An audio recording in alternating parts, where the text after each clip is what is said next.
here we are.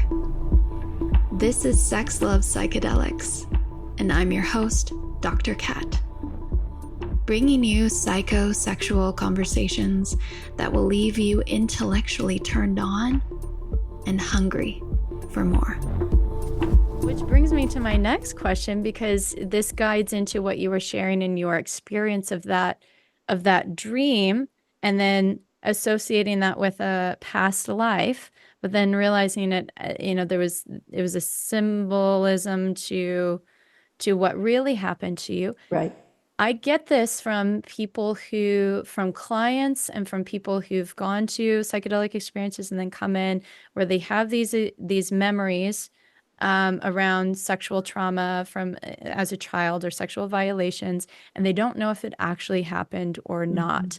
So what sort of process would somebody go through, or do you even help people to identify whether that really happened to them or not, or how do they determine whether that was a past life? Like, this is all can be confusing. What is reality? Like, Yeah.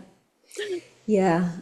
I mean, it's a really good question, and it's a question that I hope many others in the field, in particular facilitators and integration specialists, are discussing, because it is fairly common that people have big ahas in these mystical states. First of all, if someone tells me that they believe that they have been sexually abused, I'm not going to deny them that listening. Because for people who've been abused, if by any chance it's real, the worst thing I could possibly do to them would be like, nah, I'm sure it's not that, and blow it off. Because when you work with people who have sexual trauma, you understand that at the heart of the wound is not being seen, noticed, respected, honored, all of that. So the first thing I do is I honor what they're telling me in the best way that I can muster. And then I suggest, maybe don't do anything too quickly about this. Do you need to do anything really quickly about this? Because if not, it might be worth exploring it through some different lenses to see if you get any more perspective, right? Because sometimes when we look at things from this way, it looks like this. And when you look at it from the other way, it's a totally different thing. So we have the tools in the method that I teach, Embodied Imagination, to look at things through an incredibly different lens. And even then, if I've taken them through a session, then I leave it to them to say, you know what? That's not what this vision was showing me. Because in the process of embodied imagination, we don't interpret for people.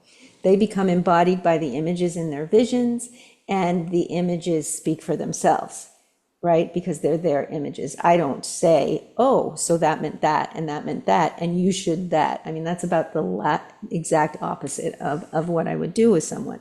So it's really about honoring what they have, and then inviting them with safety and with respect and with care and even with nurturing to explore it through other lenses and see how it feels then. So I would encourage people not to do anything rash, because there are false memories.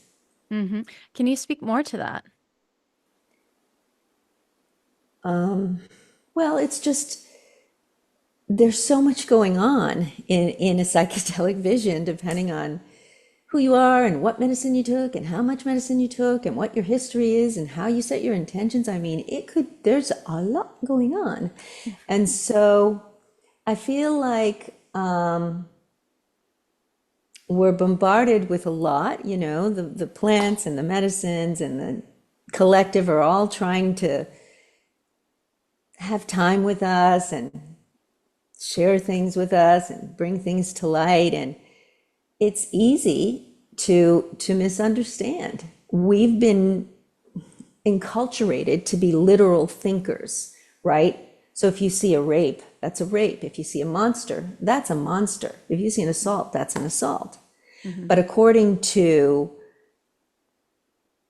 the philosophy of Dreamwork and working with psychedelic visions that I hold, we don't take images literally. They come to us based on the meaning that they hold from us, but not necessarily for what they appear to be.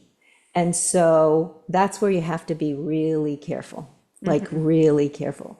People literalizing the things that they see instead of getting into a more ancient way and more imaginal way of hosting those images to see the why instead of the what. Yeah, because it speaks to us in symbols. It's more like poetry and mythology than it is the literal thing. I've had It's metaphoric. It's highly metaphoric and symbolic. and we all hold, while there is a collective understanding of these symbols, we also have a personal interpretation of what these symbols mean. Yeah. Yes. Yeah. And not even interpretation, that's even too much up here. Oh, interesting.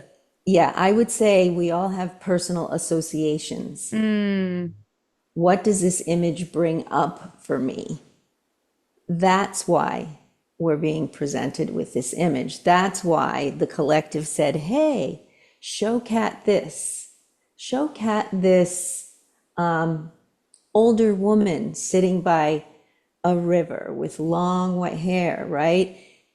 You're not literally dreaming about an older woman sitting by a river with long white hair. We would take the time to explore, what does a woman like that mean to you? Do you have any waking life associations to a woman like that with long white hair? We'd ask a bunch of questions to get at why this image now in your waking life. And it's not what the literal image is. And this way of viewing images, and actually in waking and sleeping, is as old as time, right? Indigenous communities still live this way. And it's something that we've forgotten, but there's a lot of value in remembering it, because our dream life and the visions that we have under the influence of psychedelics are a limitless resource that we just don't tap, because we're really habituated to the literal, to the analytic, and a lot of other things that won't necessarily serve us in this field. Well, that was fun. Thanks for tuning in, lovers. And if you want to experience more ecstasy and sexual liberation, head over to sexlovepsychedelics.com and learn about how you can join me for any one of my online or live events. And while you're there, grab my free guide on sex and psychedelics. Remember, this podcast is for entertainment and educational purposes only. Please contact your healthcare provider and local law before pursuing any of the products or psychedelics discussed. And one final note here. I make this show specifically for you. If you're loving the show, then be sure to leave me a review in iTunes or Spotify to let me know. Happy to be here and happy to serve. I'll see you next time on Sex Love Psychedelics.